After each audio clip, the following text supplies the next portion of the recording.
Καινούρια παίκτρια βέβαια έχουν και οι μαχητές. Και μάλιστα έχουν μια πολύ δυνατή παίκτρια, εάν διαβάσει κανείς το βιογραφικό της. Είναι η Ζωή Ανδρονικίδου. Ζωή μου, καλώς όρισες. Καλώς σας βρήκα. Θέλω καταρχήν να μου πεις γιατί είσαι εδώ, γιατί είσαι στο Survivor. Γιατί είναι μια τρομερή εμπειρία. Είμαι αθλήτρια κι εγώ, θέλω να το ζήσω. Πέρσι ήμουνα στο καναπέ, βασικά έκανα προπονήσεις και έλεγα πάμε γρήγορα σπίτι να δούμε Survivor. Ναι, οπωσδήποτε πρέπει να το ζήσω αυτό και να μου δόθηκε ευκαιρία. Οπότε... Με τι άθλημα ασχολείσαι, είσαι αθλήτρια? Κάνω taekwondo. Πόσα χρόνια? 14.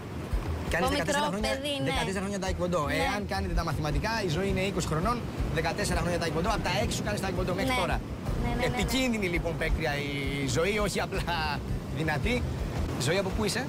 Από Θεσσαλονίκη. Από πού? Θεσσαλονίκη! Άκουσα καλά, ένα χειροκρότημα για Θεσσαλονίκη.